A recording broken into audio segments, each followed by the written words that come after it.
Hello, my little ponies. This is Nightlife here, giving you a brand spanking new chapter of Antipodes. I don't care if I'm saying that wrong, it sounds cool. Okay? By PK. Chapter 4.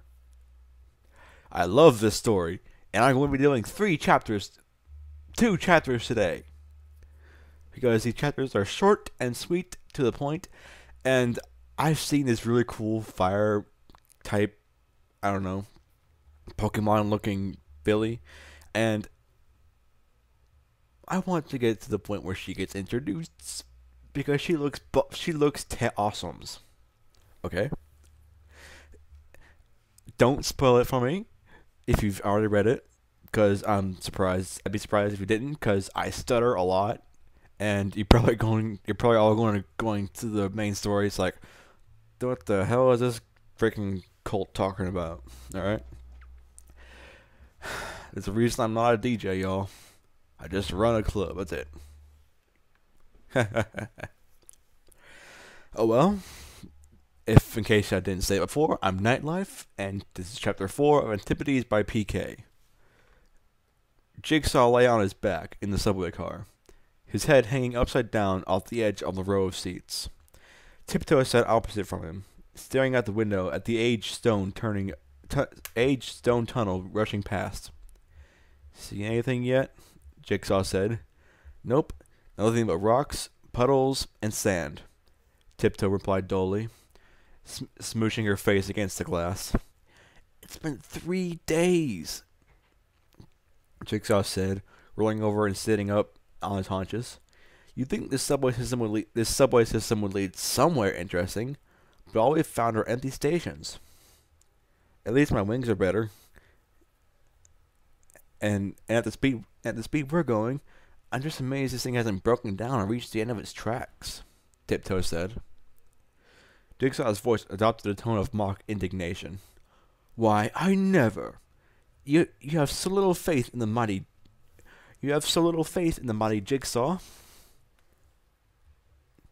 Tiptoe rolled her eyes. Jigsaw had been in such high spirits lately. It seemed he was still ecstatic to be in a piece of working old world tech. Tiptoe wasn't quite as happy about it. The machine creaked and shook, and occasionally it would break down, requiring Jigsaw to go out and scavenge materials to fix it. They couldn't keep it going forever. Jigsaw's powers may have been uh, prodig pro, prodig prodigious, I think, but this was a piece of 10,000-year-old tech. I'm getting pretty thirsty. Can we stop for water? Sure thing. I was getting pretty thirsty too, Jigsaw said. He jumped off the seats and trotted to the driver's cabin. His horn glowed and pulled down a lever and pushed several buttons. The whole car bucked and screeched as the wheels locked in place. Blue sparks could be seen flying from under them. Eventually, the car shuddered to a halt. I really, really hate that, Tiptoe said, extracting herself from the window and hopping down out the door into the tunnel. Jigsaw jumped out shortly after. I think it's kind of fun. Yeah, I'm going to pause it until my computer stops screaming. Tiptoe rolled her eyes as they started off together up the tunnel, looking for water. The lamps on the front of the car lit up the tunnel for several hundred feet ahead, and they quickly came upon a pool of fresh water and began to drink. When they had drunk their fill, Tiptoe said, I've been wondering for a while now, what exactly powers that thing? I noticed the lights running on the station, and when you put your horn into that door. Ah, too far.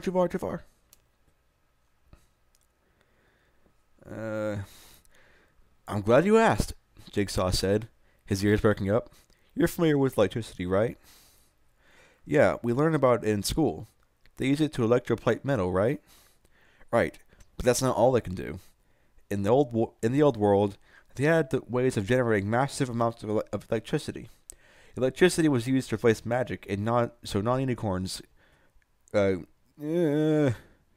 Too far. Could operate some more advanced technology. The subway car was one of them, but now I've jury-rigged it to use magic.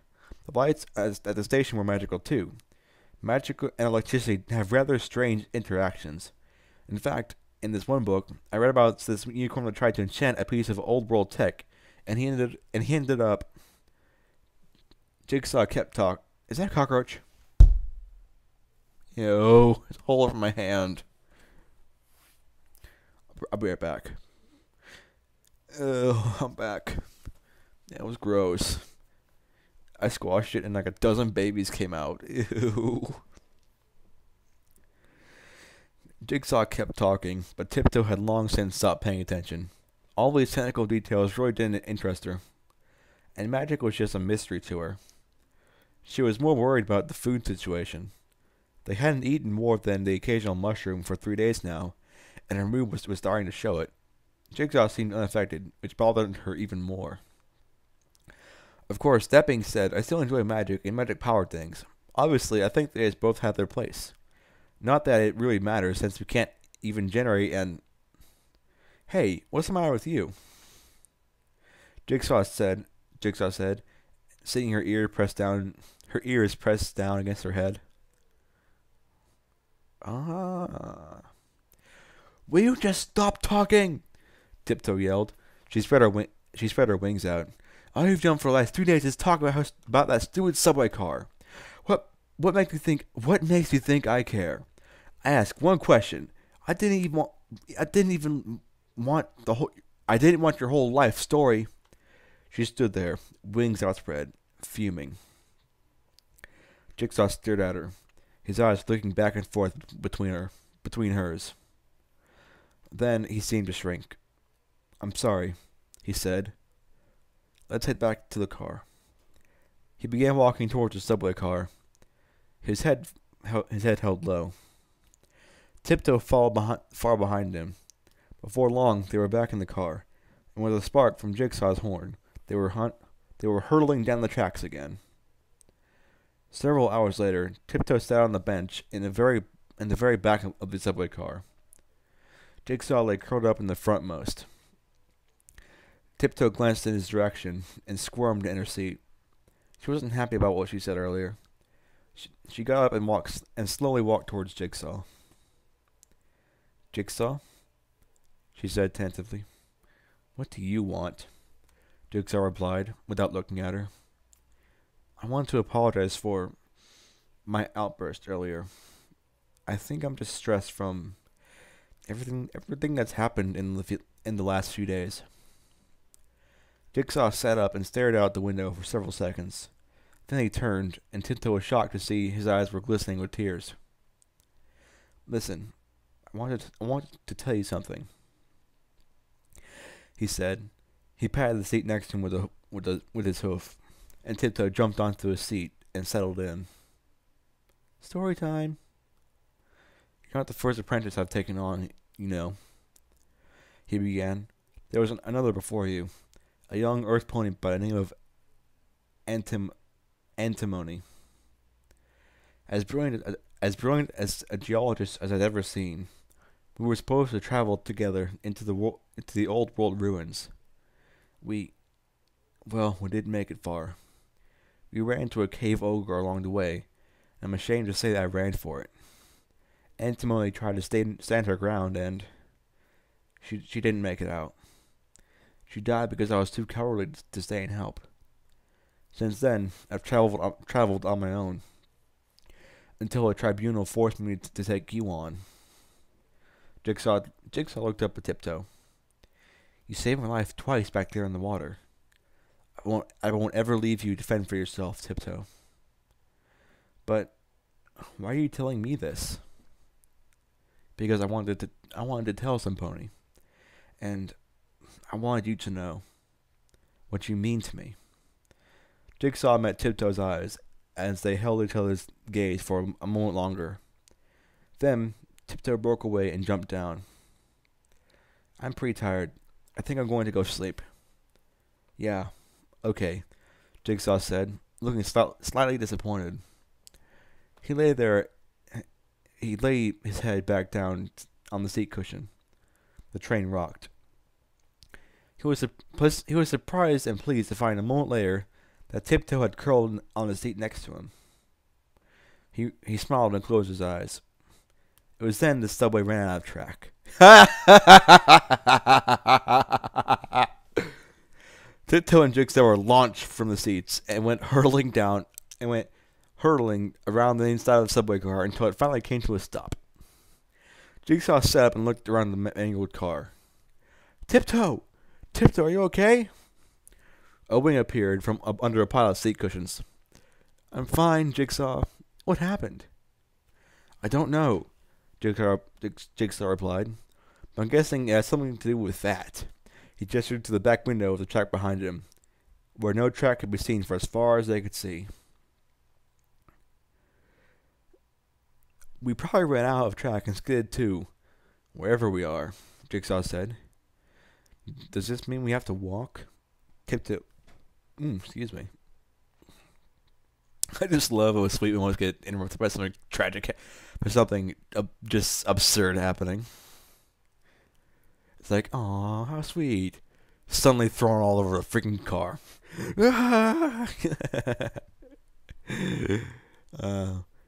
That reminds me of the Stairmaster. CMC just running out screaming.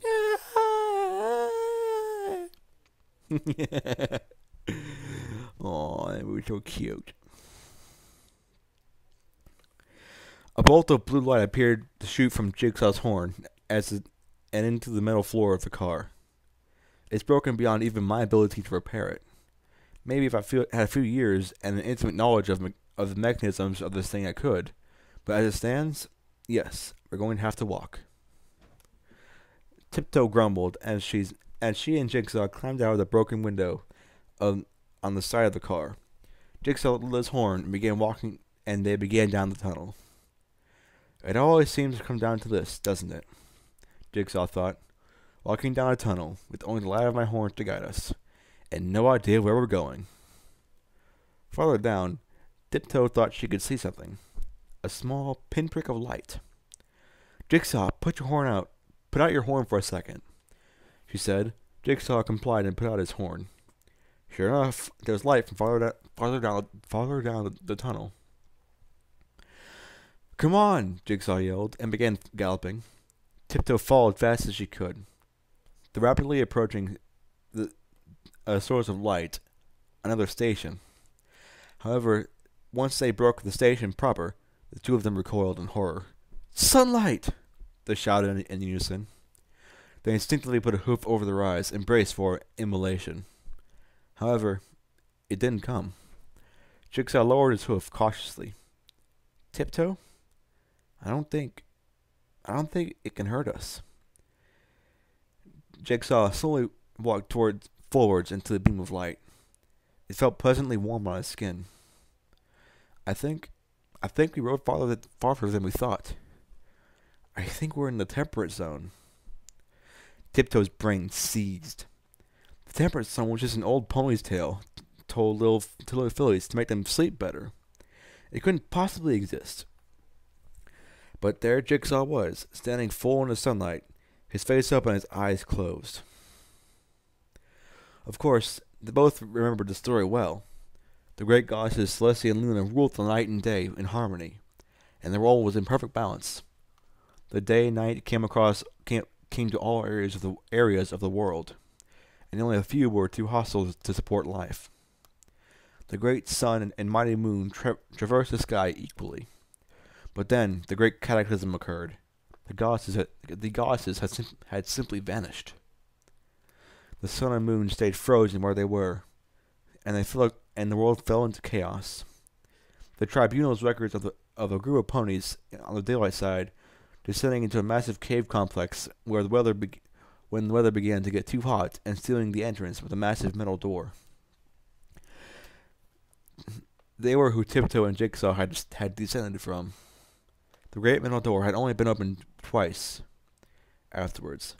Only once, at 1,000 years after the great cataclysm, and then another at 5,000 years. Both times the sun had proven to be as harsh as ever, and, and instantly killed. It instantly killed any living thing exposed to its rays. Tiptoe walked forward hesitantly into the sunlight, and something began to shift inside her.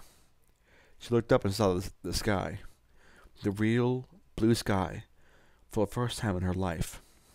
She spread her wings and beat them downwards. Tiptoe, wait! Jigsaw yelled, but it was too late. Tiptoe took off and flew into the hole in the ceiling and out. She felt lighter than she ever had. She soared upwards, flapping her wings as hard as she could. She dove. She flipped. She raced through the open air, and breathed deeply. The air had a particular smell that she assumed must have been the foliage present all over the ground beneath her. She had never been happier in her life. How did she ever live underground before this? The sky was where she belonged. She dove into the small hole in the ground and saw Jigsaw standing there, his mouth agape. I saw you outside. That was incredible, Jigsaw said. But can you get me out of here? I can try, said Tiptoe. She flew above Jigsaw and grabbed him with her front hooves and beat her wings. Slowly they made progress up to the hole in the ceiling. When they made it out, Tiptoe dumped Jigsaw onto the grass and landed panting. I really need to work on my wing strength if I'm going to be carrying you, she said, laughing. Jigsaw simply stared up. Excuse me. Simply stared up at the sky. I never seen anywhere so big. The sky's immense, and the grass. There's so much of it. I've only ever seen grass in the botanical gardens. I mean, I've heard the stories, but nothing can actually prepare you for it. He trailed off, still looking straight up. Look at the sun and the moon. The sun hung low and red in the western sky, casting a low, warm light over the grass. The moon hung in the east, dominating the skyline. It looked pockmarked and dull gray. This isn't how they looked in the illustrations, Jigsaw said. They look almost as if they're dying. Tiptoe looked at the two celestial bodies on either side of them. That's true, but we're here now, and we're very much alive, and I'm exhausted. Agreed, Jigsaw said, yawning. This has been a pretty crazy week. Together, they curled up on the ground and fell asleep. The strange, perpetual twilight cast long, spindly shadows onto the nearby trees. And that is it, my little ponies, for chapter 4 of Antipodes by PK. Damn, PK, this is a good story so far. I'm going to take a little break and get back to reading chapter 5. I'll get this thing measured out and uploaded as soon as I can. Nightlife out.